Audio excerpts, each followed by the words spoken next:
Hello friends, કેમ છો? જય શ્રી કૃષ્ણ બધાને.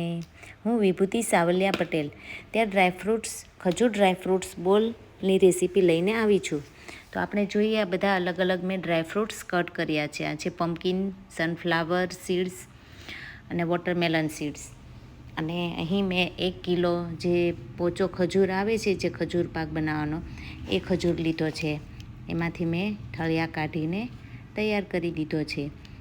એક બાઉલ મેં છીણેલું ટોપરું આવે, સૂકું ટોપરું, એ લીધું છે. આ છે દેશી ઘી, એ હું વાપરવાની છું.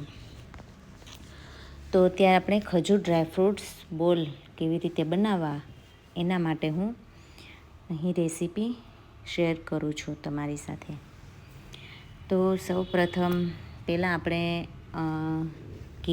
એમાં એક કડાઈ લઈને એમાં ઘી નાખીને આપણે પહેલાં જે અલગ અલગ ડ્રાયફ્રૂટ્સ કટ કર્યા છે, એ ડ્રાયફ્રૂટ્સ અલગ અલગ શેકવાના છે. તો અત્યારે પહેલાં મેં કાજુ બદામને જે કટ કર્યું છે, એકદમ નાનું નાનું કટ કરી દેવાનું. એકદમ ઝીણું છીણવાનું પણ નહીં, થોડું મોટું રાખવાનું. એવું કટ કરીને એને થોડું ઘીમાં શેકી લેવાનું. થોડો કલર ચેન્જ થાય ત્યાં સુધી ગેસની ધીમા ફ્લેમ પર શેકી લેવાનું. હવે એમાં નાખ્યા છે મેં પિસ્તા. તો પિસ્તાને પણ ઝીણા ઝીણા શેકી લેવાના. એની અંદર મિક્સ કર્યું છે પમ્પકિન સીડ્સ, સનફ્લાવર સીડ્સ અને વોટરમેલન સીડ્સ. ત્રણેયને થોડા કટ કરી નાખીને એને પણ ઘીમાં શેકી લેવાના. અને એક બાઉલ મેં છીણેલું ટોપરું લીધું છે. પહેલાં ડ્રાયફ્રૂટ શેકાઈ જાય પછી ટોપરું નાખવાનું, એટલે દાજી ન જાય. પછી તમારે જેટલું વધારે, જો તમને ટોપરું ભાવતું હોય તો તમે વધારે પણ નાખી શકો છો. અને જે ડ્રાયફ્રૂટ્સ તમારા ઘરમાં અવેલેબલ હોય તે ડ્રાયફ્રૂટ્સ નાખી શકો છો. એવું જરૂરી નથી કે બધા ડ્રાયફ્રૂટ્સ નાખવા. હવે તેનો કલર ચેન્જ થાય ત્યાં સુધી એને બરાબર શેકી લેવાનું. હવે શેકાઈ જાય એટલે આપણે એને, તમે જોઈ શકો છો, એક અલગ પ્લેટમાં લઈ લીધું છે. હવે આપણે ખજૂરને શેકવાનો છે. તો ખજૂર જેટલું શેકાય એ પ્રમાણે તમારે એમાં ઘી લેવાનું છે. ઘી લઈને ખજૂરને બરાબર શેકી લેવાનો છે. જ્યાં સુધી એકદમ મિક્સ ન થઈ જાય ત્યાં સુધી ખજૂરને બરાબર શેકી લેવાનો છે. ખજૂર ખાવામાં સ્વાદિષ્ટ હોવા ઉપરાંત એમના ઘણા બધા ફાયદા હોય છે, જે નાના બાળકોને પણ ખૂબ જ ફાયદાકારક છે. ત્યારે શિયાળામાં સવારમાં નાના બાળકને ખજૂર ખવડાવવો જોઈએ. તેનાથી હૃદયના સ્વાસ્થ્યને સુધારે છે, હાડકાં પણ મજબૂત કરે છે. નાના મોટા સૌએ ખજૂર ખાવો જોઈએ. બ્લડ પ્રેશરને નિયંત્રિત કરે, મગજ સ્વસ્થ રાખે અને કબજિયાત થતો હોય તો કબજિયાતથી પણ બચાવે છે. જો તમને ખજૂર પાક ભાવે તો ખજૂર પાક બનાવી શકો, અથવા એનું મિલ્કશેક પણ બનાવી શકો. અને એના ભાવે તો સવારે ખાલી પેટે 4 ખજૂર ખાવાથી ઘણી બધી બીમારીઓ દૂર થાય છે.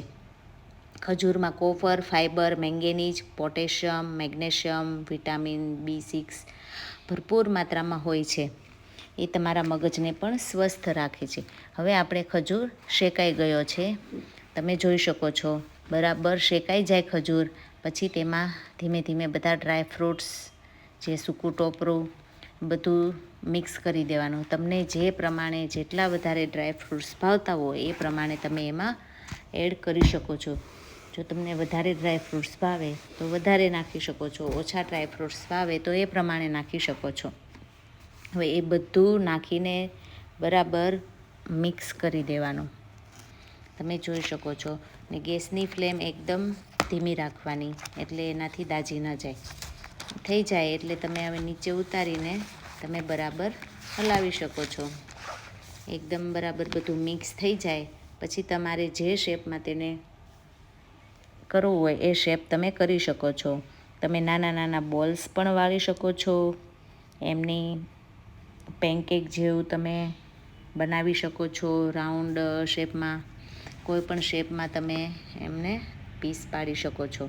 તો અહીં મેં રાઉન્ડ શેપમાં બોલ્સ બનાવ્યા છે. એમને બોલ્સ બનાવીને સૂકું થોડું ટોપરું મેં રાખ્યું હતું અલગથી સાઈડમાં.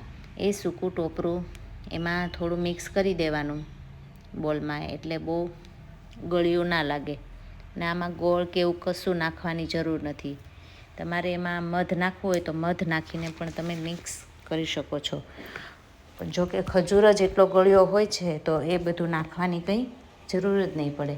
તો મેં આ રીતે ગોળ બોલ્સ બનાવ્યા છે અને આ રીતે નાની નાની થેપલી બનાવી છે, તમે જોઈ શકો છો. એ બધાને તમારે ટોપરોમાં મિક્સ કરી દેવાનું. બની ગયું છે ખજૂર ડ્રાયફ્રૂટ્સ બોલ. તો તમે પણ આ રેસીપી જરૂરથી ટ્રાય કરજો અને તમારા બાળકને ખવડાવજો. હા, અને વિડીયોને જરૂર સબસ્ક્રાઈબ કરજો. બાય.